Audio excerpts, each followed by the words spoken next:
All right, everyone. Today is February the 3rd, 2022, and this is Women on the Move Book Club. And I will let the host of tonight give the title and the author of the book. But first, we'll just start out with introductions. I'm Cindy. I'm Pam.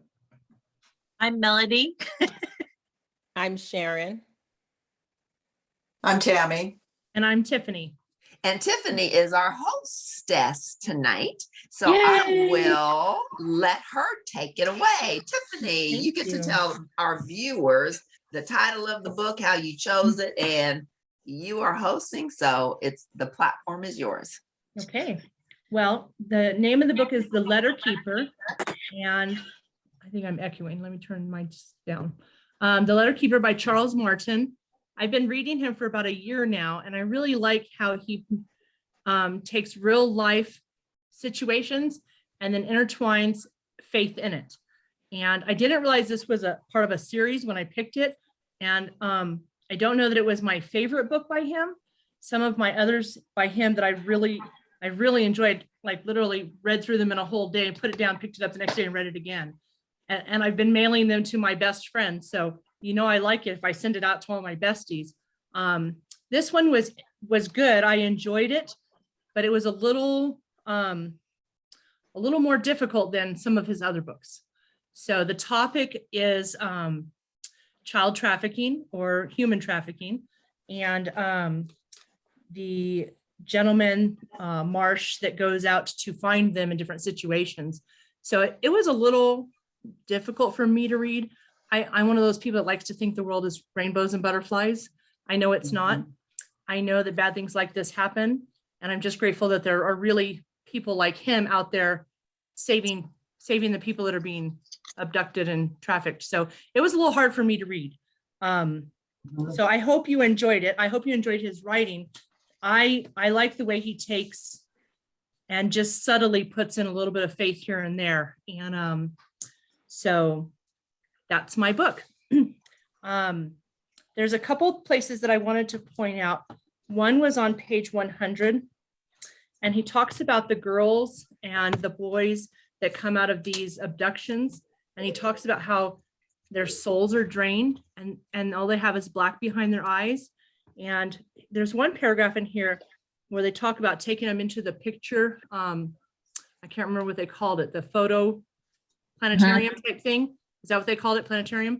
Right. And how I thought it was so interesting how when the girls walked in, they would do the facial recognition so that it would show pictures of them so they could see themselves in a different, being portrayed in a different way, not as a victim or as damaged goods, but as special and beautiful and amazing. And so this one part I just really loved. He says, every one of these girls comes out of a place where men who probably look a lot like us told them in verbal and nonverbal ways, you're nothing. You're just property that can be bought and sold at a negotiated price. Here solely for my pleasure. So shut up and do what I tell you. But I want to undo that. I want them to rewrite their story. I want to tell each of them they are Mona Lisa, priceless, beautiful, and so worth celebrating. And I thought that paragraph really struck me because I thought these young people, because I think there's just as many boys as girls, they do come out absolutely invaluable.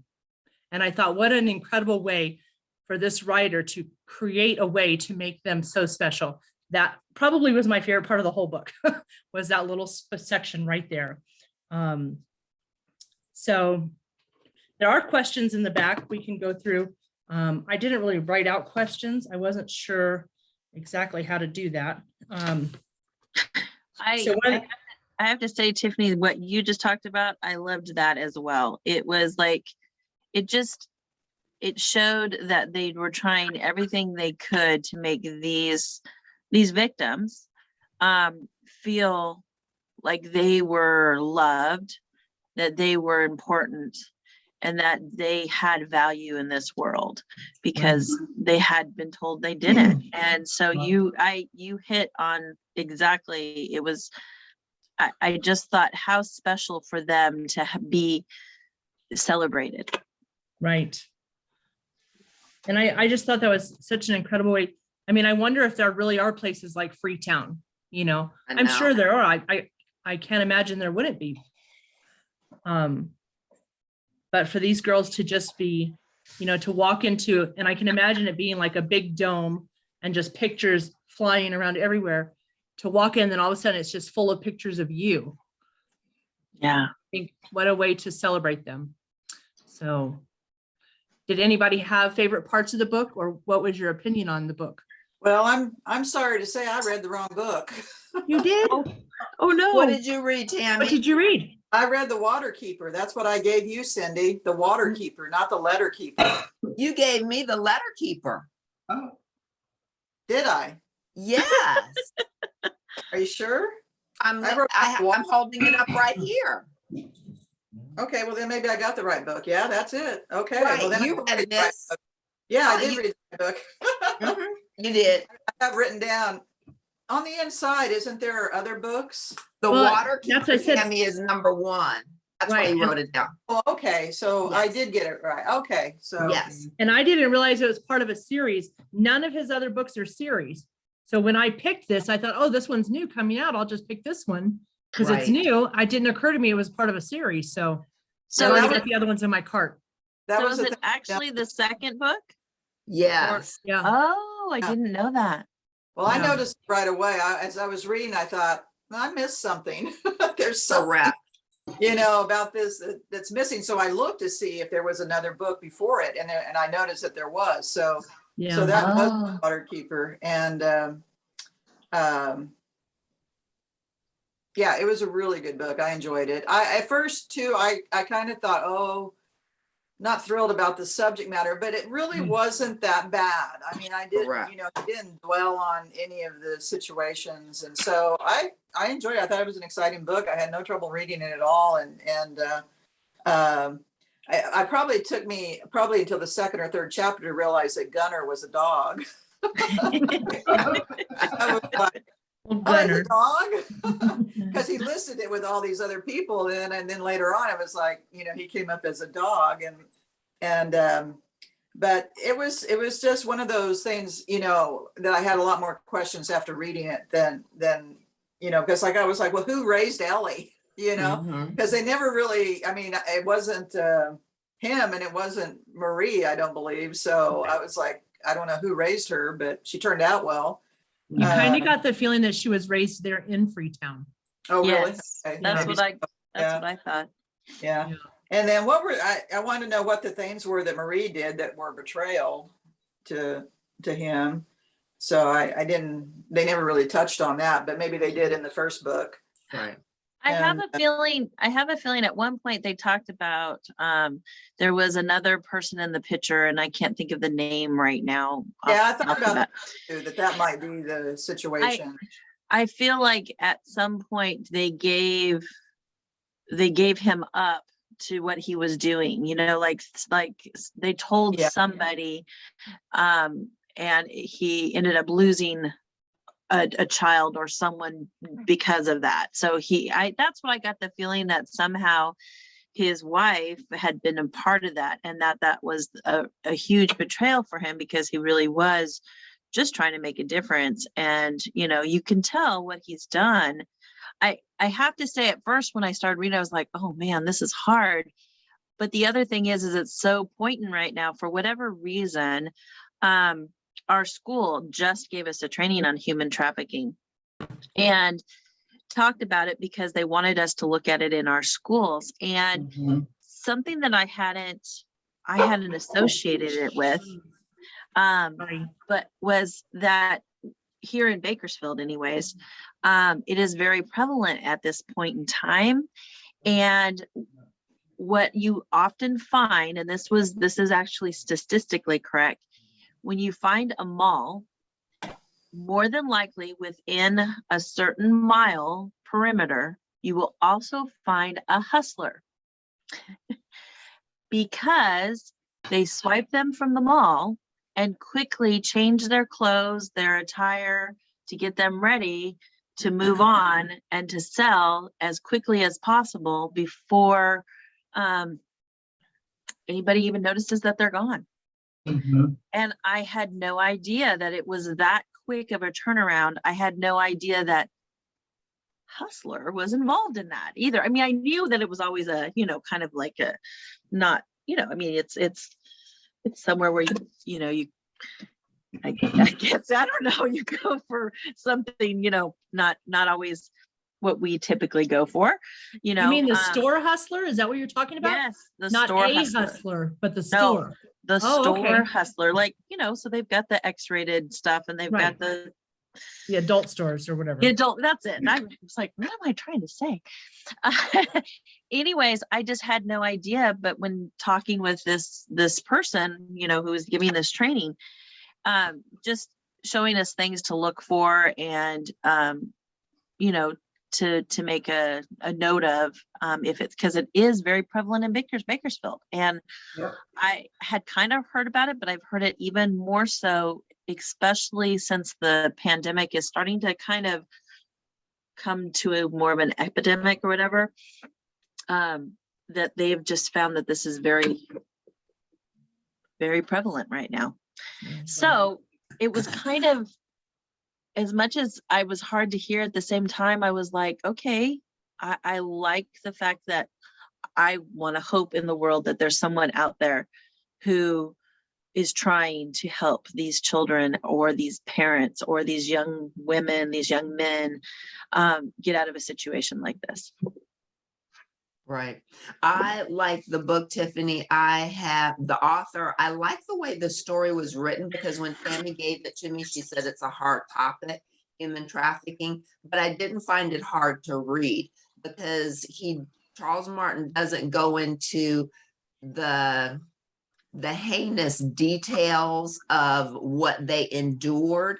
It's implied in terms of what they have, in terms of the girls, when they're showing, it takes them a while, maybe years, to come back to themselves. Right. So it's implied, but it isn't in your face where you're like, oh. So the story, I loved our hero, Murphy Shepherd, and the fact that he's dedicated his life to finding these children. And, he's like our Marvel hero for the children who've been abducted. And Melody, when you were saying what you said about malls, it reminded me of a story that I had heard.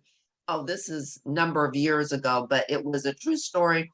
And I think I may have heard it on the radio or on the news clip real quick. It was a mother who was in Walmart with her child, 5-year-old little girl, right by her. And you know how you get busy looking at things and then you look around and your child is not there. So she contacted someone in the store. They shut the store down. So they immediately shut the store down. They found her daughter, but the person was on their way out of the store with the daughter. And in that, she knew the girl couldn't have been gone more than 5 minutes. Person had taken the daughter in the bathroom, changed her clothes that quickly, put a wig on her. She didn't even look like she did, and was taking her out of the store. But they shut the store down so she didn't get abducted. Yeah. Or did they arrest the girl who took her? Pardon? I hope.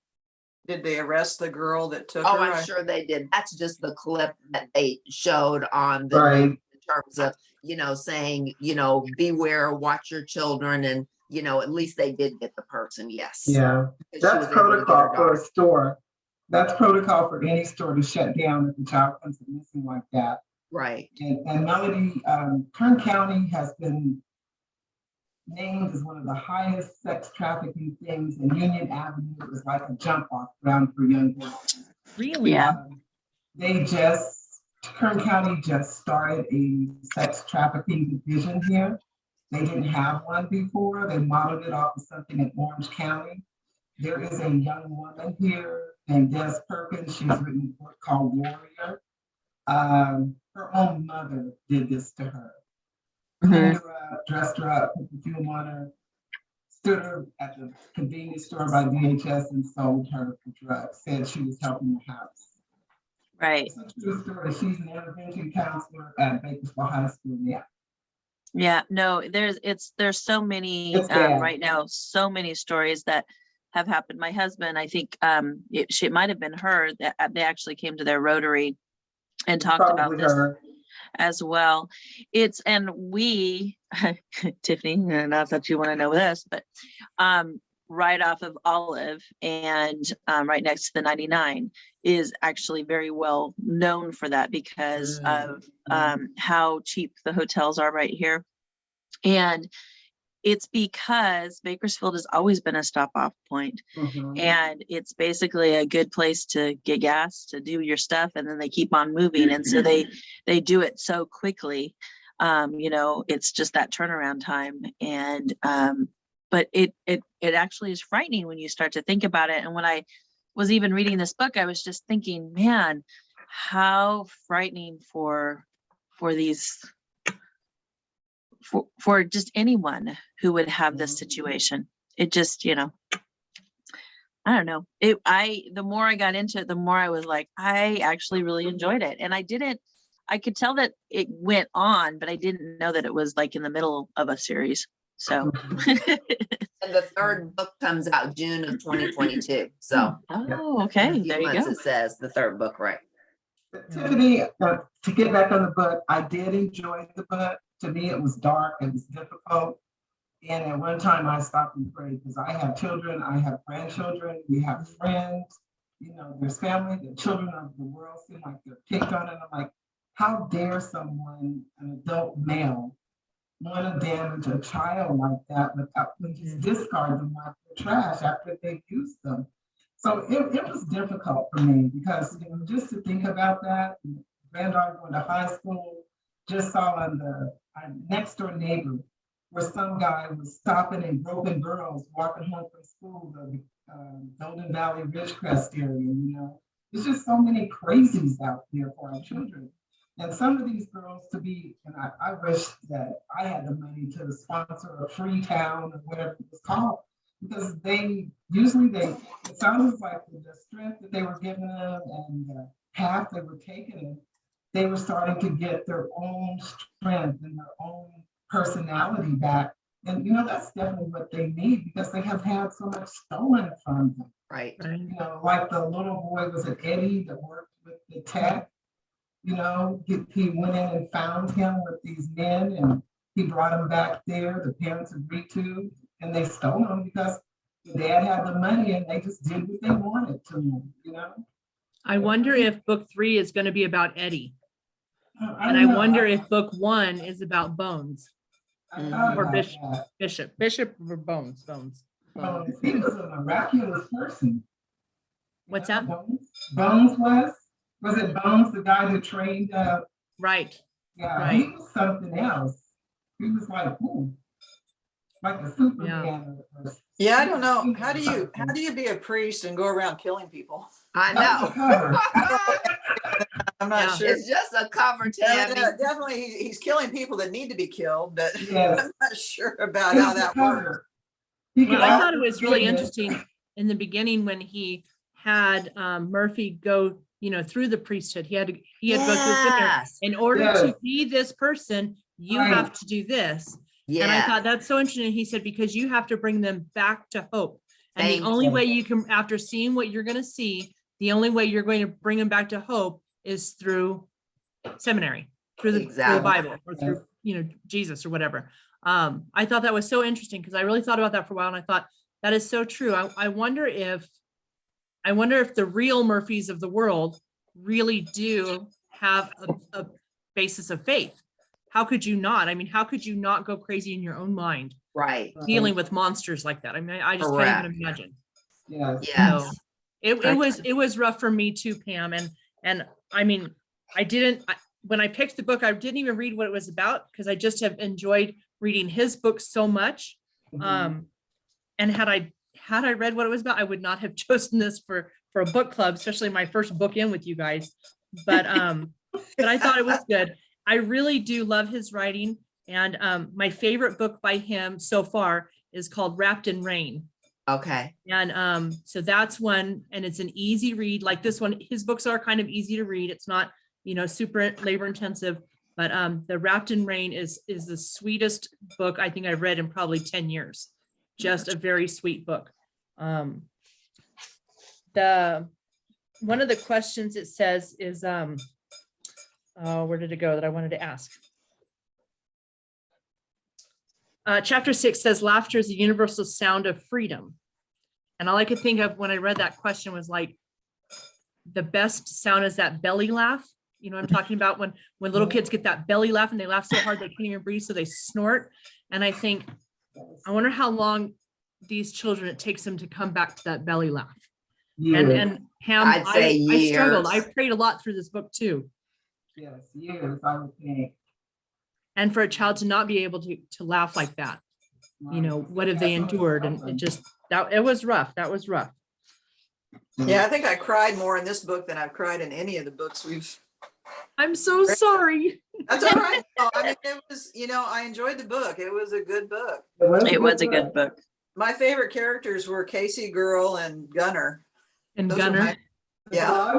and he my- got that big ribeye. Yeah. Yeah. That's totally something I would do. And then get down and kiss him in the face. That would be me. Yeah. He was a well-trained dog. Yes, he was. How about the secret language that he and Summer came up with? I loved it. I thought it was very creative. And you know, if you were going into a relationship with a man and he starts teaching you this, you'd have to think, is he out of his mind? Like, why would he teach this to me? Why would he want me to, you know, but I mean, look at the little things that she It did. worked out. Yeah. Leaving the handkerchief for Gunner to find. Right. Right. Yeah. And they had him running. So I don't know how to feel about the fact that it could be the brother. Yeah, I thought that, I didn't think that Bones I don't think he's very honest with Merv, because I was so shocked that the brother was a bad guy. I'm like, and Merv didn't even know this brother existed, or, Correct. I mean, I'm just, I don't know. It's almost like Bones kept stuff from Murph, not to protect him, but to isolate him more from their relationship. And I thought that was interesting at the end when he was watching the movie of Murph, and he said, "You're my favorite human." Yeah. I thought that was so interesting. I thought, you know, for him to make that statement out loud was probably huge for him. Right. So I thought that was interesting. Sharon, Sharon, yes, Sharon, you've been quiet over there. You always have excellent input. We want to hear from you. I guess I'm the dissenting voice. I thought that the subject matter was very important. And I know that trafficking is going on. And when a child goes through that, it takes a lot of intense counseling and knowing that people love you and finding people that you can trust before you can have that light in your eyes again and that belly laugh. And so that part, I enjoyed reading about it, even though it was hard. The thing that I listened to the book, so part of it could be the voice that was talking on the book, but the other part was I'm thinking here's this place where you're protecting these children that have gone through the worst trauma possible, but people keep getting in. How is that possible? And that the dog seemed to be the most intelligent or inherent one there. Intuitive. Like, just doesn't, that part kind of bothered me. That's what I kept going back to. How are these people getting in and taking people when you guys have all this sophisticated stuff? And I know that's part of the story, but I guess that bothered me. But I enjoyed the people. I thought the characters were very interesting, and I liked the part when he went to college and Bones recruited him, and how it started with him and Maria when they were kids and all that. So I think the life story part was interesting for me. It's just so many things that went wrong kind of bothered me. And it kept seeming like the dog was getting them out of the situations. So, and I love dogs, so that was fine for me. It just, I guess that part kind of bothered me in the writing of the story. And you know, I think part of it is there are a number of holes because we didn't read the first one. Yeah. I can't wait to read The Watcher Keeper, and the first 50 pages, it took me, it was going kind of slow, and it was like, okay, I'm trying to figure this out. And around page 50, it was like, oh, okay, it clicked. Things were starting to come together. But yes, and hopefully in the first book, Freetown is explained, because it's just like things are dropped on us in this that we Right. don't have Right, yeah. foreknowledge. The four-story. And Mhm. so, yes, but I love his writing. I love, Tiffany, what you said was very poignant in the fact that he doesn't bring the faith, he doesn't slap you in the face with it. He Mhm. subtly weaves it into the story, but it's Right. definitely there. And I love the beginning, because it's like, oh, Bones was tough on Murphy. Oh my goodness. Yes. You know, he has to go away to this quote unquote, you know, like military school, and you know, it's hard and they're mean and everybody's cruel. And then you have this other guy who's just tough and, you know, turned out to be wonderful for him. But it's like, wow, his life was so tough. Yeah. But he learned disciplines. You think Yes. what you went through was tough. Look at what these children have gone through. So a lot of wisdom. So I can't wait to read the first one. Yeah, me too. Gotta get it ordered. The third one's supposed to be out this year, I And the guess. third Right, one. June. We'll just do June. 2, 1, 3. We'll go backwards. Yeah. There you go. I haven't seen that he had so many books that he'd written, because I definitely want to continue reading this author. Definitely. I Yes. really like, well, I told you Wrapped in Rain is my favorite one. And I will tell you that I cried like a baby. I cried in that book. Yeah. I had to put my book and my glasses down and wipe my tears and Yeah. calm myself down and then go back. And then Long Way Gone is really great. And When Crickets Cry is really great. I mean, everyone I read by him, I love. And I didn't realize this was part of the series. I mean, I obviously would have picked the first one if I had known. I just saw it was a new book coming out by him. And I thought, oh, good, we'll do this. I haven't read this one. Yeah. But I like the most about this author is I personally, I like to read Christian.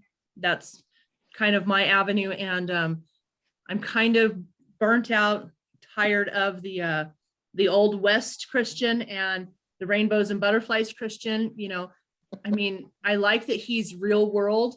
And Yes. then this is how faith ties into my story, my life, my world.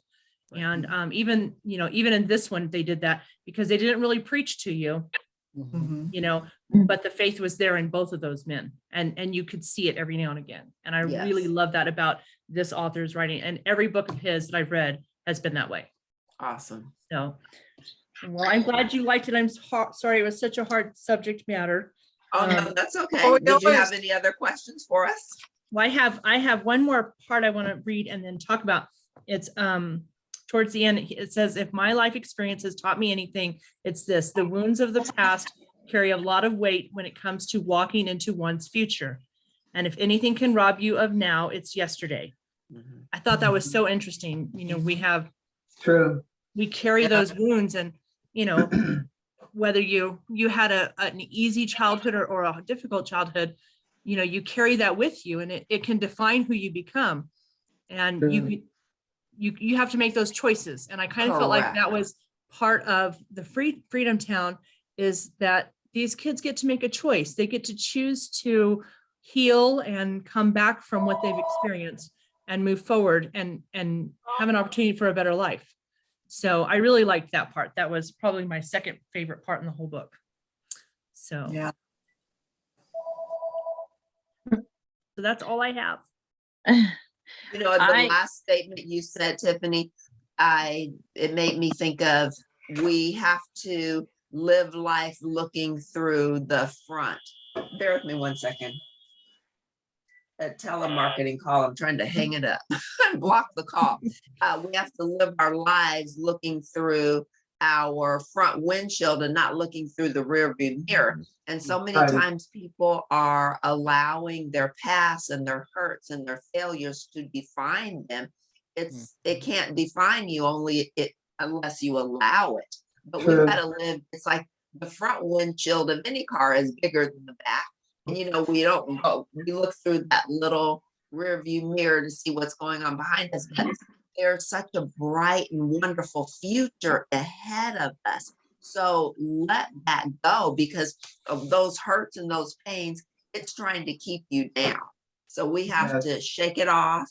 And, you know, through your faith, it's like our faith in God helps us to be able to do that. But if a person doesn't have a faith in God, whatever they have to do, it's like, let the past be the past, live in the present and continue to hope well for the future. But we can't change anything about yesterday. No. But we can, if we keep living in yesterday, it's like we're robbing ourselves of today, which is a gift.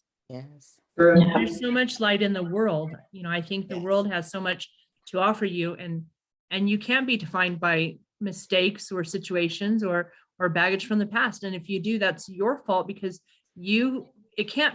My mom was an alcoholic, but that's not part of my life. That's not who I True. am. Just because she was my mom doesn't mean that defines who I am. Right. I get to choose True. that path. I get to True. decide what my life and my future looks like. And I love that about how they offered that to the girls in this book. Yes. And Yes. I do hope that if there is a place like Freedom Town, I hope that the girls and boys are being blessed and loved so very much. So Yeah, I agree. I agree too. I like that he brings everyday things to the light, and it was done very tastefully, I feel like. And although the subject itself is hard, I think we need to know those things that are hard, For because sure. oftentimes we do live in our own little world, in our own little bubble, and don't necessarily know some of the trials that people, I mean, we have an idea, but for me, it made me realize that, to pray outside my scope of things, my world of things that I don't even know about, that face these children of God every day. There are those that face these problems every single day, and we have no idea. And Correct. I love that he brought that to light, and that, yeah, you're right, that we can offer something more for him through Christ. Most definitely. Melody, what you said and what everyone's sharing, it makes me think, those of us who are in education or have children, grandchildren, it's like, Pam, you're raising grandchildren at this point. And Tammy, you have a daughter, and we see children every day, and some of their stories we know a little bit, but there are kids who we don't know their stories, and they are living through some things that you wouldn't want an 8-year-old to live through. Right. It's like I did an activity with some students earlier this week, and these are third graders, and it was talking about goals for 2022. And I said, let's pick the 3 top things that you really want this year. And just to share a couple, one boy said he really wants his mom and dad to get back together and for Mhm. them to be a family again. Wow. And another student said that he wants his dad to say nice things to his mother and Wow. stop telling her that, you have to leave. Oh. Oh, And then one said that she just wants her sister to be nice to her. Oh. So, it's like, and they were sharing from their hearts. It Mhm. wasn't like some cavalier, I want a PX5. And, it's like these where I was like, whoo, this was deep. And I mean, they were serious and they listened to each other. And, one boy, it was like, oh, it was so powerful. He's a student who's very quiet. And he said that he wants his mom to find happiness. Oh. That's Oh, wow. and you wonder what that looks like to a third grader. Right. For Yeah. this little boy to say, I want my mom to find happiness. What could that look like to him? Right. How would he define happiness for mom, I wonder? Right. Yeah. true. That's so true. Exactly. So, I just know, and coming into contact with children, it's like, we have to be firm with them because, we have to have boundaries, but it's like I always lead with love and care. And I'm firm with them. I can be real tough with them, but it's like, I love you, but you have to act right. And then they hate to disappoint you. And then they see you walking and they run up to you and want to hug you because it's like they know they disappointed you. They should have made better choices. It's like, come back tomorrow. You can do it. I believe in you. But it's like some of these children, the only love they're getting is at school or with their teachers or with someone outside the house. It could be a neighbor. So you never know how your lives. It's like, Tammy, I looked at what you and David did with your adopted daughters, and they were just friends of Hannah's initially, and then you and David and Hannah changed those girls' lives. That's powerful. Yes. It's powerful. Yeah. Yes. So Tiffany, any last statements? I'll let you close us out. I don't think so. I would maybe just challenge each of us to say a prayer for all those kids in the freedom towns of the world. That's right. So Yeah. Absolutely. Amen. You know. Tiffany, thank you. I start praying and I'm like, well, it's just the whole world. Wherever they are. God, help everybody. Exactly. Everybody needs Yeah. help. Most That's it. definitely. Tiffany, Endless- thank Endless you. list. Oh, I'm sorry, Tammy, were you finished? Yeah. Okay, I'm finishing. sorry. I wasn't trying to cut you off. Tiffany, thank you for choosing Thank The you. Letter Keeper by Charles Martin. You have Yes. introduced us to a new author. None of us had read him before, and we're excited about him. And we will sign off for today.